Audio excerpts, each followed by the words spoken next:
Doc, I never told you this. I have a confession. Uh-oh. Before I found out who you were, I didn't know who you were. Let me explain. You know I'm a football guy, right? So before you became my guy, Ed Too Tall Jones was my guy. Okay. So then I watched this movie. Yeah. And you know the movie, right? Fish. The Fish That Saved Pittsburgh. And then you became my guy. Yeah, Always that, wasn't that wasn't artificial. That was real acting. It was? Yeah. I was being me. Like, cause like, have you ever seen that movie, Fish That Saved Pittsburgh? Yeah, you need to check it out. So it's a basketball movie. It's classic. So when I saw that, and you know what he was doing, I became a fan. And then my father took me to the garden to watch him play, and I was like, "That real." Yeah. Like he went baseline, and when he dunked it, and the crowd stood up, because I was a high-level juvenile delinquent. I was always getting in trouble.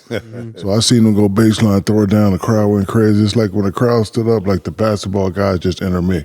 Because I always had to address my father as sir, because he was like, you know, don't talk to me until you get your life together. So I was like, sir, I finally figured out what I want to do in my life. And he was like, what? He was like, I want to be like this man here. He was like, you want to be like the Dr. J? And my father said this to me. He said, I'll make you the best big man ever. And then he started throwing names I never heard of. He said, I'm going to make you like Kareem Abdul-Jabbar. I'm going to make you like Wilt Chamberlain. I'm going to make you like Bill Russell. But I wasn't even worried about those names. I was worried about this name right here. So, Doc, I always wanted to ask you this question. Yeah. You know, this era we live in, they talk about the GOATs. Yeah. They talk about Michael, LeBron, they talk about Kobe. Do you get upset that your name is not mentioned? Because for all the people that's watching, you invented all this. You see this big house? That's you. You see all these goddamn cars I'm driving? That's you. You see all the fancy suits I'm wearing? That's because of you. So I get upset when they don't mention your name. Do you get upset when people don't even say your name, this younger generation? Well, what happens is my nephew, who you know, Barry, he sometimes give me a call and he said, they did it again. Did what? They left you out. And I'm just like, get used to it.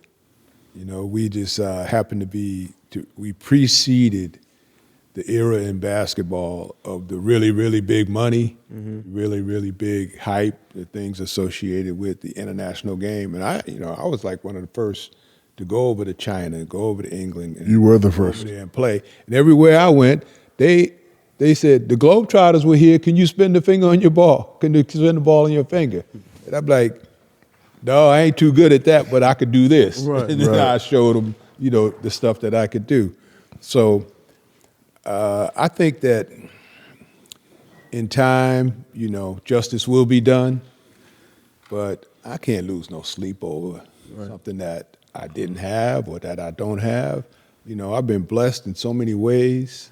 You know, my family, my friends, my associates, the opportunities that I have. I've been blessed in so many ways, man. I ain't got that time for no nonsense. Yeah, but that upsets me because you paved the way. Right. So like Charles Barkley always called me Petty Wet. They talking about all these big men. I have to let people know, no. I was the first big to bring that up coast to coast with style. Like I wasn't the first big seven driller. I was the first big dude with style because of him and Matt to bring it up. So I'm gonna just let you know I'm always keep your name alive because if it wasn't for you, it wouldn't have been no Magic. If it wasn't for you and Magic, it wouldn't have been no Mike. If it wasn't for you, Magic, and Mike, it wouldn't have been no me, no Kobe, no Brown. So I just want to let you know. Ever since you signed this ball for me, you remember that day? Yeah, man. Yeah, remember that day? Everything about us. Yeah. You know. So I just see each other every day, but when we do, I mean, it's an occasion. It's it's a special time because of the things that you do and you say, and you know the way you help to keep my name alive and whatever. And I try to reciprocate. You know, I talk about the Big Diesel. So that was the first time I saw him play. Second time I met him, I thought I was dead. Oh. Would you like to hear the story? Yes. No, for real. I thought I was dead. So this was in LSU, my junior year. I know I'm going pro. I know I'm going pro. So Coach Brown had this thing, if you miss class, you're going to have to run. Right. So I had the triple OG lock on my door. So I'm in school one day. I had an 8 o'clock class. I was like, I only got 2 months. I'm not going. Bro, I was sleeping, and Dr. J was in my room when he put his hand on my chest, and he woke me up. That was my first time physically meeting him. He was in my room, and he said, hey, man, Coach Brown said meet him at the track. Ooh. I was like this. I was like, what? And when I looked up, it was him. I thought I was dead, bro. I looked up, and I was like, because you know, real he got them big hands. Right, He so it's put his on hand on both my chest. I was like, in my mind, I was like, I don't died.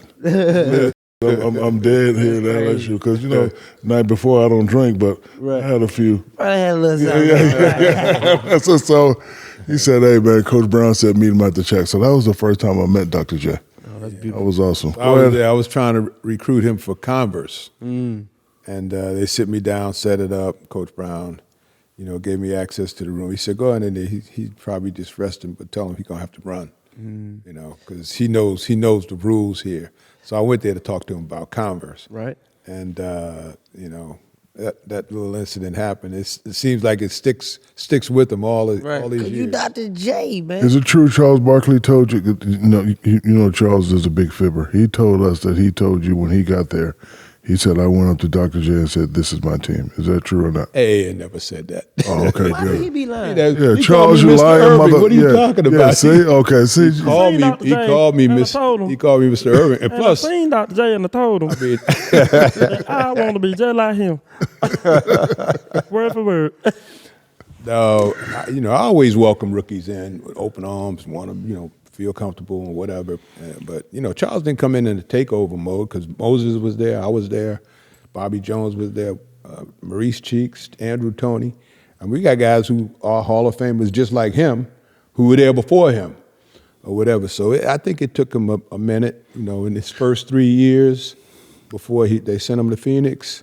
You know, that third year is when he arrived as Sir Charles. So I said on the podcast last week that I hazed Kobe one time and like the FBI came down. Did you haze Barkley?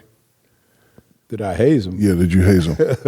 Or As a rookie. on camera or hazing like No, tasing?